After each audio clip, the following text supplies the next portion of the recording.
jika perempuan harus bekerja dan mengejar karir. Menanggapi argumentasi dari pihak pro pembicara pertama, Nah, dilihat dari kehidupan zaman sekarang, banyak kondisi di mana suami tidak dapat memenuhi kebutuhan ekonomi keluarga. Ayat tugas laki-laki dan perempuan dalam Islam. Ayatnya yang berbunyi, Baik, si moderator bahas mencari nafkah itu tugasnya laki-laki. Kondisi sosial di zaman sekarang yang tingkat perceraian antar sosial itu meningkat volumenya. 108.488 kasus perceraian yang disebabkan oleh faktor ekonomi yang menunjukkan besarnya dampak dari masalah keuangan terhadap keharmonisan rumah tangga.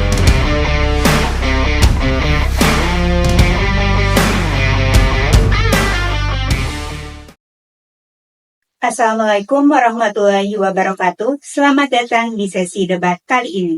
Puji syukur, marilah kita panjatkan kepada Tuhan Yang Maha Esa yang telah memberikan kita nikmat sehat hingga saat ini. Salawat serta salam, marilah kita panjatkan kepada junjungan kita Nabi Muhammad SAW. Sebelum kita lanjut ke acara inti, izinkan saya memperkenalkan diri. Saya Nabila sebagai moderator yang memimpin pada sesi debat kali ini.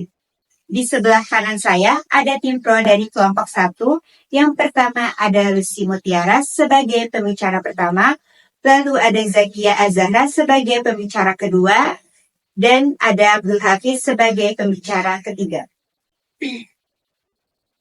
Lalu di sebelah kiri saya dari tim kontra, kelompok 2, yang pertama ada Putri Diana sebagai pembicara pertama, lalu ada Ahmad Ardian sebagai pembicara kedua, dan yang terakhir ada Siti Kamila sebagai pembicara ketiga. Pada kesempatan ini, kita akan membahas tema yang sangat relevan dalam kehidupan keluarga Islam, yaitu peran perempuan dalam institusi keluarga Islam. Apakah perempuan boleh bekerja? Debat ini akan dibagi menjadi dua sisi, pro dan kontra, yang akan memberikan perspektif masing-masing. Sebagai moderator, saya akan memandu jalannya diskusi. Sebelum itu, saya akan membacakan peraturan debat pada sesi kali ini.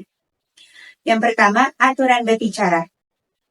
Peserta berbicara sesuai giliran yang telah ditentukan. Waktu berbicara selama 2 menit, tidak boleh menyela saat lawan sedang berbicara, kecuali ada sesi interupsi yang diizinkan. Yang kedua, etika dan sopan santun. Gunakan bahasa yang sopan dan tidak menyerang pribadi lawan, hindari penggunaan kata kasar atau merendahkan pihak lain, fokus pada argumen, bukan pada individu yang menyampaikannya. Yang ketiga, penggunaan bukti dan data. Argumen harus didukung oleh fakta, data, atau teori yang valid. Hindari informasi yang tidak jelas sumbernya atau hoax. Tanpa berlama-lama, mari kita dengarkan argumen dari pembicara pertama dari sisi pro. Kepada Lucy Mutiara diberikan waktu 2 menit, dipersilakan. Baik, terima kasih kepada moderator yang telah memberikan saya kesempatan untuk memberikan argumentasi saya mengenai judul kita debat kali ini, yaitu peran perempuan dalam institusi keluarga Islam. Apakah perempuan boleh bekerja? Di sini saya menanggapi bahwa saya menyetujui jika perempuan harus bekerja dan mengejar karir sama halnya dengan laki-laki. Di sisi lain, perempuan juga harus tetap melaksanakan kewajiban di rumah. Terima kasih, saya kembalikan kepada moderator. Baik, terima kasih argumentasi dari pihak pro 1. Kita beralih kepada pihak kontra 1 yang akan menyampaikan argumentasinya. Saya beri waktu 2 menit, dipersilakan. baik, terima kasih kepada moderator.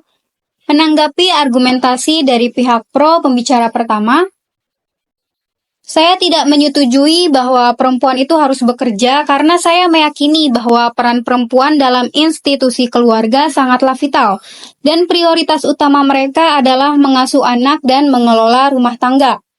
Kehadiran ibu sangat penting dalam membentuk karakter dan kepribadian anak di masa pertumbuhannya. Perempuan yang bekerja di luar rumah seringkali harus mengorbankan waktu dan perhatian mereka untuk anak-anak mereka. Dan hal ini dapat berdampak negatif pada ikatan emosional dan perkembangan anak. Selain itu, pengelolaan rumah tangga juga merupakan tanggung jawab yang besar, memastikan kebutuhan keluarga terpenuhi dari makanan hingga kebersihan rumah, membutuhkan waktu dan tenaga yang tidak sedikit. Jika perempuan bekerja di luar rumah, tugas-tugas rumah tangga seringkali menjadi beban tambahan bagi anggota keluarga lainnya atau bahkan bisa diabaikan. Terima kasih, saya kembalikan kepada moderator. Baik, terima kasih argumentasi dari pihak kontra 1. Kita beralih kepada pihak pro 2 untuk menyampaikan argumentasi. Saya beri waktu 2 menit, dipersilakan. Baik, terima kasih kepada moderator. Di sini saya ingin menanggapi argumen tim kontra 1. Nah, dilihat dari kehidupan zaman sekarang, banyak kondisi di mana suami tidak dapat memenuhi kebutuhan ekonomi keluarga. Nah, kebutuhan ekonomi keluarga bersifat universal dan mendesak. Tidak adil jika beban pemenuhan kebutuhan tersebut hanya dipikul oleh satu pihak, khususnya oleh suami saja. Dalam konteks ini, kontribusi ekonomi perempuan menjadi solusi yang praktis dan efektif. Ini bukan tentang siapa yang lebih mampu, melainkan tentang kolaborasi untuk mencapai kesejahteraan bersama. Nah, lalu apakah ada dalil yang memerintahkan laki-laki untuk mencari nafkah dan melarang istri untuk bekerja? Terima kasih, saya kembalikan kepada moderator. Baik, terima kasih argumentasi dari pihak pro 2. Kita beralih kepada pihak kontra 2 untuk menyampaikan argumentasi. Saya beri waktu 2 menit, dipersilakan. Terima kasih kepada pihak tim Pro 2. Di sini saya akan menyampaikan ayat Al-Quran dan hadis terkait tugas laki-laki dan perempuan dalam Islam. Ayatnya yang berbunyi, Ar-rijalu qawwamu 'alan nisa'i bima faddalallahu ba'dahum 'ala ba'di wa bima anfaqu min amwalihim. Wassalihatu qanitatu hafizatun lil ghaibi bima hafizallah wallati taghafunu nushuzahunna fa'inzuhunna wajburuhunna fil madaji' wadribuhunna fa'in ata'nakum fala tabtaghu 'alayhinna sabila innallaha kana 'aliyyan kabira. Yang artinya, laki-laki suami adalah penanggung jawab atas perempuan istri. Karena Allah telah memberikan kelebihan sebagian laki-laki dan sebagian perempuan, dan karena mereka laki-laki telah menafkahkan sebagian harta mereka, perempuan-perempuan soleh adalah mereka yang taat kepada Allah dan menjaga diri ketika suaminya tidak ada. Karena Allah telah menjaga mereka. Perempuan-perempuan yang kamu khawatirkan akan pemberontak, berilah mereka nasihat, tinggalkanlah mereka di tempat tidur terpisah, panjang. Dan kalau perlu, pukullah mereka dengan cara yang tidak menyakitkan. Akan tetapi, jika mereka menaatimu, janganlah kamu mencari-cari jalan untuk menyusahkan mereka. Sesungguhnya Allah Maha Tinggi lagi Maha Besar. Di hadis juga disebutkan bahwa setiap kalian adalah pemimpin.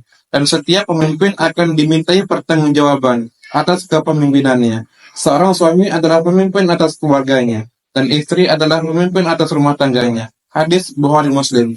Terima kasih, saya kembalikan ke moderator. Baik, terima kasih argumen dari pihak kontra 2. Kita beralih kepada Instruksi moderator, saya ingin izin menanggapi. Instruksi diterima. Baik, terima kasih moderator. Hadirin yang saya hormati, dalam Islam sudah dijelaskan bahwasannya tugas mencari nafkah itu tugasnya laki-laki. Seperti yang sudah dijelaskan dalam Quran dan hadis yang sudah dibacakan oleh saudara Ardian, bahwasanya tugas mencari nafkah itu adalah tugasnya seorang suami. Dan memang tugas mencari nafkah itu menjadi salah satu tugas seorang suami. Terlebih lagi ketika sang suami itu masih dalam keadaan sehat. Sudah seharusnya dan sepatutnya seorang suami itu mencari nafkah. Lalu kenapa harus memerintahkan perempuan juga ikut bekerja? Baik, terima kasih. Saya kembalikan kepada moderator. Baik, terima kasih kepada tim pro Baik, terima kasih dari tim kontra. Dari pihak pro, apakah ada yang ingin menanggapi? Izin menanggapi, moderator.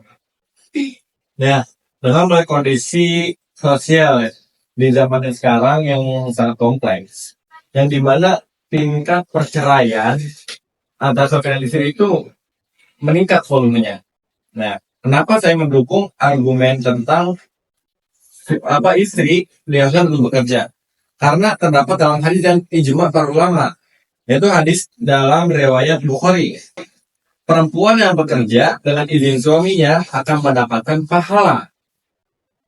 Lalu ijma ulama juga mengatakan, yaitu dari ulama kontemporer yaitu Yusuf Qaradawi, beliau mengatakan bahwa perempuan boleh bekerja asalkan pekerjaan tersebut tidak bertentangan dengan syariat Islam dan tidak mengganggu tugas utamanya di rumah. Ya, jadi menurut saya perempuan harus ikut bekerja juga. Terima kasih. Saya kembalikan moderator. Izin menanggapi interupsi moderator. Interupsi diterima. Saya ingin bertanya. Lalu tadi sudah dijelaskan bahwasannya ada keadaan sosial ya. Ingin bertanya, apakah ada data dan faktanya yang dapat menunjukkan mengenai hal tersebut? Baik, terima kasih. Terima kasih. Dari pihak kontra, dari pihak pro, apakah ada yang ingin menanggapi? Baik, saya izin menanggapi dari pertanyaan pihak kontra yang ketiga. Apakah ada data fakta terkait dengan isu yang telah disampaikan oleh pihak kami gitu Pak? Di sini berdasarkan fakta yang ada, pada tahun 2019 ada sekitar 35,3% istri berusia 25 sampai 34 tahun bekerja karena suami menganggur. Menunjukkan bahwa banyak perempuan yang terpaksa harus bekerja demi memenuhi kebutuhan hidup keluarga. Ditambah dengan data bahwa tahun 2023 terdapat 108.488 kasus perceraian yang disebabkan oleh faktor ekonomi yang menunjukkan besarnya dampak dari masalah keuangan terhadap keharmonisan rumah tangga. Sekian dari saya kembalikan pada moderator. Baik, terima kasih atas tanggapannya dari tim pro. Dari pihak kontra, apakah ada yang ingin menanggapi? Oke, baik. Interupsi moderator. Interupsi diterima. Izin menambahkan ya, untuk menegaskan nih dari ijma ulama tersebut nih yang telah saya berikan. Jadi ijma ini bisa digunakan tidak untuk semua keluarga. Ya, jadi ijma ini bisa dipakai di kondisi-kondisi tertentu. Ya, bila mana memang si ekonomi di keluarga tersebut itu kurang mencukupi ya, atau suami yang kurang yang tidak sehat atau gimana ya, mungkin begitu. Terima kasih, saya kembalikan ke moderator. Baik, terima kasih atas tanggapannya dari pihak pro. Dari pihak kontra, apakah ada yang ingin menanggapi? Sudah cukup. Oke, baik. Dari sesi debat kali ini dapat disimpulkan bahwa ijma ulama menyatakan perempuan boleh bekerja asalkan tidak bertentangan dengan syariat Islam. Dan ijma ulama ini tidak digunakan untuk semua keluarga, hanya dalam kondisi tertentu saja, seperti dalam kondisi ekonomi yang kurang mencukupi keluarganya. Dan sang istri tidak meninggalkan kewajibannya sebagai seorang istri dan ibu rumah tangga. Terima kasih kepada semua pembicara yang telah menyampaikan argumen mereka dengan sangat baik. Kita telah mendengar pandangan yang berbeda terkait peran perempuan dalam bekerja dalam keluarga Islam. Setiap argumen memberikan sudut pandang yang penting untuk kita pertimbangkan. Terima kasih kepada audiens yang telah mendengarkan dengan cermat. Semoga diskusi ini bermanfaat. Wassalamualaikum warahmatullahi wabarakatuh. Waalaikumsalam.